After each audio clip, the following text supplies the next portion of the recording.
Vivo en una casita, en un rancho alejado de la ciudad. Me conocen por Chila, me casé muy chica, sin amor, ya que mis padres arreglaron mi boda por unas cuantas vaquitas, con apenas 16 años y mi esposo de 55. Mi esposo no era malo, pero sí muy duro conmigo. Yo no entendía mucho el por qué tuve que ser obligada a casarme con alguien mayor y que no amaba. Mi madre me preparó desde muy pequeña para hacer labores del hogar, ya que en nuestra comunidad, así es la costumbre. Ella también se casó con mi padre muy pequeña. De mi matrimonio di a luz a 2 hijos, una hembra y un varón. Mi esposo era muy poco afectivo con ellos.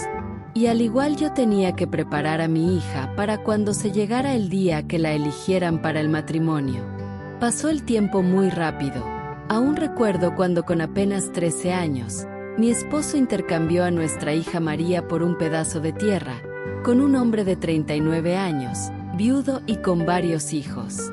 A diferencia de mí, el esposo de mi hija la hizo sufrir mucho, pero ella nunca se oponía a las órdenes de él.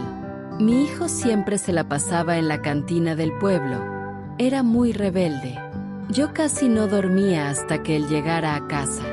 Mi esposo, ya muy enfermo, solo me culpaba de que nuestro hijo Melesio era así por mi culpa. Quizá por darle mucho amor, pero uno como madre debe amar mucho sus hijos. Se llegó el día que sepulté a mi esposo. Mi hija en otra comunidad no pudo asistir al funeral de su padre. Casi no la veía. Yo me iba muy temprano al campo, mi hijo casi siempre dormido, ya que llegaba del pueblo muy de madrugada y muy pasado de copas. Él no quería casarse, o creo que ninguna mujer se fijaba en él por su alcoholismo o nuestra pobreza. Melesio, mi hijo, conforme iba pasando el tiempo me comenzaba a tratar mal, me gritaba mucho si no le dejaba la comida hecha. Yo estaba cansada, pero era mi hijo. La verdad no me gustaba cómo me trataba, pero ¿qué podía hacer para que no me siguiera tratando así? Aunque mi casita estuviera alejada del pueblo, la gente se enteraba de todo lo que mi hijo me hacía. Y un día el pueblo se reunió y fueron hasta mi casa a advertirle a mi hijo que cambiara su actitud hacia mí, de lo contrario se atuviera las consecuencias. Pero mi hijo, en cuanto se fue la multitud, me dijo que yo tenía la culpa de todo. Me gritó muy fuerte que me odiaba ya que creía que yo había puesto al pueblo en su contra. Comenzó a darme unos fuertes golpes hasta quedar yo tirada. Pero ¿qué podía yo hacer? Tenía mucho miedo y estaba sola. Aún así lo amaba mucho. Era mi única compañía. Melesio, mi hijo, al verme tirada, creo se asustó y se fue de casa. Recuerdo que me dijo que se iría al extranjero porque estaba fastidiado de la miseria. Yo aún tirada. Él solo hablaba y yo aturdida. Quería levantarme, pero no tenía fuerzas. Solo sentí un mareo y ya no supe de mí. Cuando abrí mis ojos aún seguía en el piso.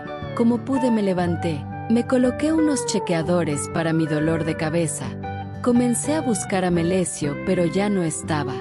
Me recosté porque me sentía adolorida. Ya que antes había prendido el fogón, puse unas hierbitas a hervir y solo esperaría a que calmara mi dolor. Pensaba mucho en mi hijo. También extrañaba a mi hija María. Me puse a orar por ambos y por mí. Levanté la mirada y le pregunté a Dios, ¿por qué no pones tu mirada en mí? Yo sé que no soy perfecta. ¿O acaso he fallado en algo malo y no me he dado cuenta? Dios, apiádate de mí. Con el pasar de los días sané de la agresión física que me ocasionó mi hijo. Los días para mí eran eternos. Sabía que mi hija María estaba bien o al menos viva, pero Melesio, mi hijo, no dejó rastro. Una vez por mes iba a verme la maestra de la escuela rural y me regalaba poquita comida y platicábamos por un buen rato. Me cuestionaba que si no tenía más familia o por qué no me iba a vivir al pueblo. Pero yo estaba bien en mi casita y mis padres pues ya habían fallecido. Yo solo quería estar alejada de todo, menos de Dios. Por las tardes me sentaba a las afueras de mi casa bajo un mezquite, a ver si un día de pronto regresaba mi hijo Melesio. Sentía que mi alma no estaba completa. Suplicaba a Dios por su regreso, pero nada. Todos los días eran igual. pero yo confiaba que algún día vería a mi hijo regresar a casa.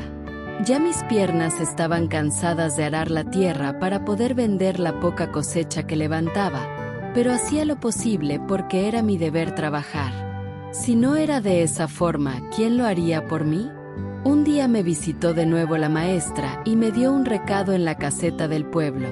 Me dijo: Doña Chila, su hijo Melesio está vivo, solo que está en prisión, ya que al cruzar la frontera sufrió un accidente, fue hospitalizado y en cuanto se recuperó lo metieron preso. Aclarándose que está pronta su libertad, no me supo explicar más. Solo me dijo: ánimo, doña Chila. Ya pronto deportarán a Melesio y lo volverá a ver. Aunque era una buena noticia, yo estaba preocupada, pues no me quedó claro cómo se accidentó o qué pudo haber hecho para estar preso. Pero con la esperanza de verlo de nuevo me daba paz. Ya por las tardes tomaba un palo que hice como bastón, ya que se me dificulta mucho apoyar una de mis piernas. Aún así me sentaba a mirar la vereda con la esperanza de ver caminar a mi hijo Melesio. Llegar a casa, su cama lo esperaba con una gran colcha tejida a mano por mí, para demostrarle lo mucho que lo extrañaba. También a María la extrañaba, pero su esposo nunca la dejaba visitarme. Pero ella de una forma u otra me mandaba recados que estaba bien y que me quería mucho. Fui abuela muy joven. Eso me hacía estar más tranquila por María. De pronto comencé a sentirme débil, pues ya era una anciana y Melesio no llegaba. Los días se me estaban pasando y la angustia era cada vez más grande. Mis dudas igual crecían. Creo era mucho mi tristeza lo que estaba agotando mis fuerzas. Me recuperaba en días y me iba al campo.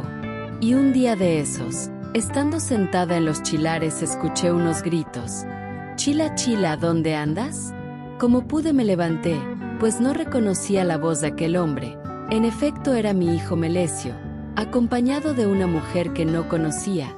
Él estaba en una silla de ruedas, pues no tenía ya sus piernas, y la mujer que lo llevó a casa era una trabajadora social.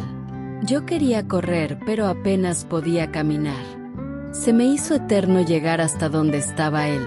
Lo abracé muy fuerte y le agradecí a Dios por volver a ver a mi hijo. Él me pidió perdón y me dijo que la vida le había cobrado muy caro lo mal que se portó conmigo y me compensaría todo mi sufrimiento. No me quiso contar cómo fue su accidente y menos por qué estuvo preso. Solo dijo: eso ya pasó, mi viejita. Ahora tengo una oportunidad nueva para compensarle todo lo que usted hacía por mí y yo no valoraba. Yo estoy en cama ahora. Estoy muy cansada, pero ya tranquila y lista para reunirme con los míos. Quise compartirles mi historia porque Dios siempre nos escucha. Así que nunca perdamos la fe. Gracias por tomarte unos minutos de tu valioso tiempo.